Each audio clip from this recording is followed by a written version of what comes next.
Métal Hurlant is a French science fiction and horror comics anthology magazine, launched in 1974, that revolutionized the genre and transcended through several countries, giving rise to its American version, Heavy Metal, whose influence went beyond comics. We're going to take a look at how it was created, its history through time, some of the notable artists that have graced its pages, and its influence on popular culture. In mid-70s, Mobius, Jean-Pierre, Philippe Gillet, and Bernard Farkas created a publishing house specialized in comics that they called Les Humanoids Associés. Mobius said the following about the name: "We find the whole range of human opinions, all the social discourses. Openness is the only assumption." With this publishing house, they launched Métal Hurlant, which had no other intention than to be a medium to express the ideas of Mobius, Philippe Gillet, and Jean-Pierre, experimenting with color, composition, and narrative, breaking with a certain orthodoxy that had been implanted in the language of comics, which meant a revolution and a source of inspiration for generations of artists and filmmakers. Some of the first emblematic stories captured in the magazine were Arsak. The story followed Arsak, a silent warrior who rides a pterodactyl-like creature through a strange, desolate landscape. The imagery and situation in Arsak are often compared to dreams. These stories had an enormous impact on the French comics industry, and the Arsak character is still among Mobius' most famous creations. Exterminator 17, a science fiction story where man and machine collide. Warrior robots known as exterminators are strewn across the galaxy in a host of deadly environments, fighting for their human masters, until the creator of these mechanical killers finds his soul trapped in an exterminator. This one was created in 1976 by the scriptwriter Jean-Pierre and the artist Enki Bilal. The story would have influenced Katsuhiro Otomo in the creation of Akira. The zombies that ate the world. In a world where humans have to live with the living dead, a new job opportunity is born: zombie catcher. Carl Neert, his sister Maggie, and his Belgian friend Freddie Merckx embrace this career in hopes of making easy money. Unfortunately, the job isn't that simple. Not only are zombies dead bodies walking, but they also have a terrible accent and an awful sense of humor. Written by Jerry Fison and illustrated by Guy Davis. The Long Tomorrow, a science fiction story in a distant future, making it one of the first true cyberpunk stories. This comic, written by Dan O'Bannon and illustrated by Mobius, was an influential on the concept design used in subsequent science fiction works, including the 1979 film Alien and the 1982 film Blade Runner.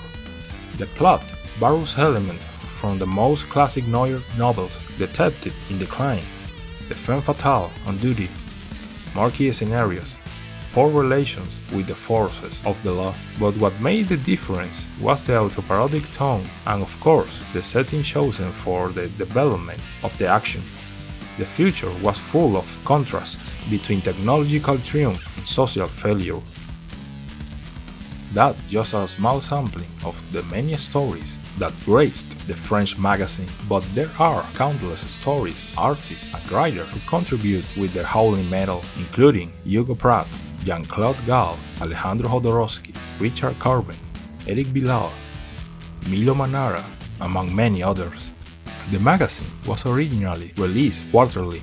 It consists of 68 pages, of which only 16 were in color. It became bi-monthly with number 7 and monthly with number 9. Apart from comics, the magazine contained articles about science fiction, books, and movies, as well as music and video game reviews.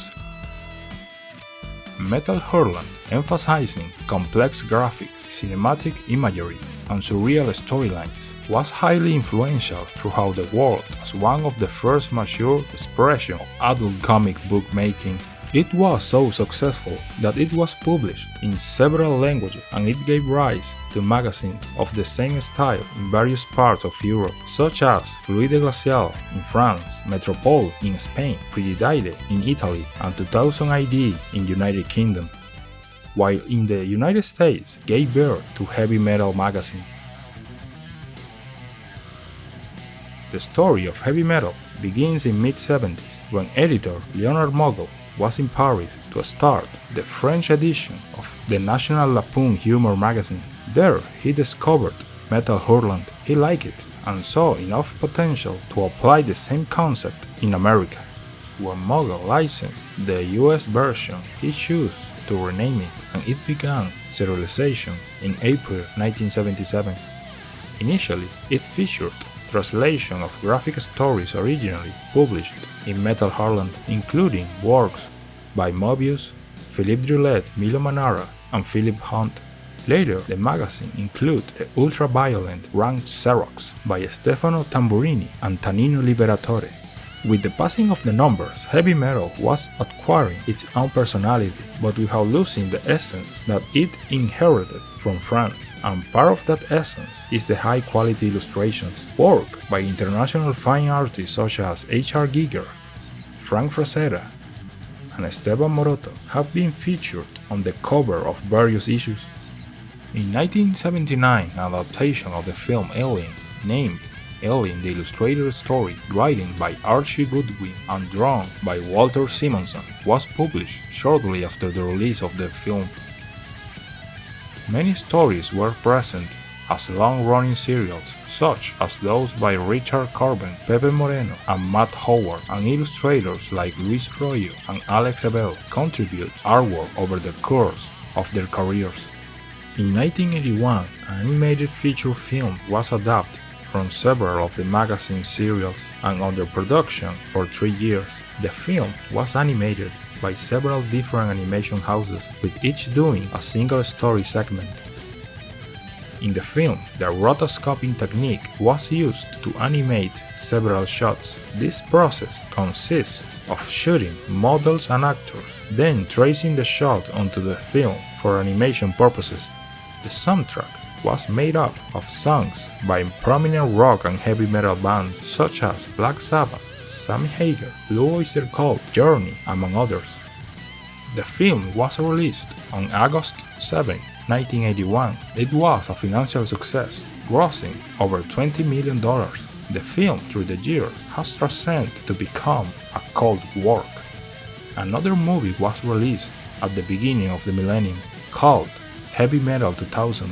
This one was not as shocking and relevant as the first one, but it had a sequel in the form of a video game.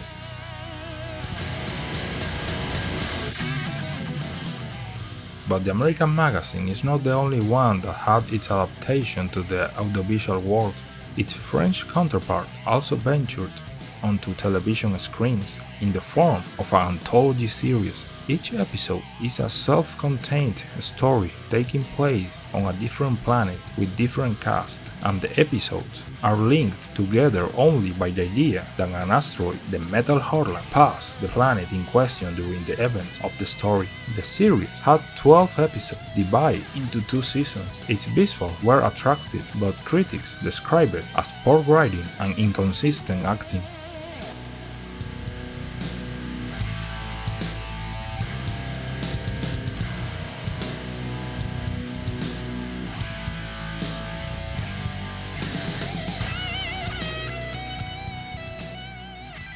The truth is that in the last decade of the 20th century, Métal Hurlant and later Heavy Metal had an enormous influence in comics, illustration, and even cinema. Filmmakers such as George Lucas, George Miller, Ridley Scott, Luc Besson, Hayao Miyazaki, and Katsuhiro Otomo have been influenced by these magazines, and you can see the references in their movies. But how a small magazine founded by 4 men in Paris had such a big impact that it spread to other means of artistic expression? Maybe the key lies in the creative freedom that Métal Hurlant gave its artists and writers. It seemed like a simple idea. Basically, letting artists do what they know how to do, but the concept of creative freedom is not something so common. In creative fields, editors, producers, marketing people sometimes become a burden for artists to fully express their vision in the best way possible. Thanks to this simple and brilliant idea of these associated humanoids, great illustrators gave us images that we have today as a reference of what the future can be. Flying cars, spaceships, dreamy alien landscapes, all those images that we can often see in movies and series, they have their roots in that howling metal that broke into the 70s and continues to resonate throughout time.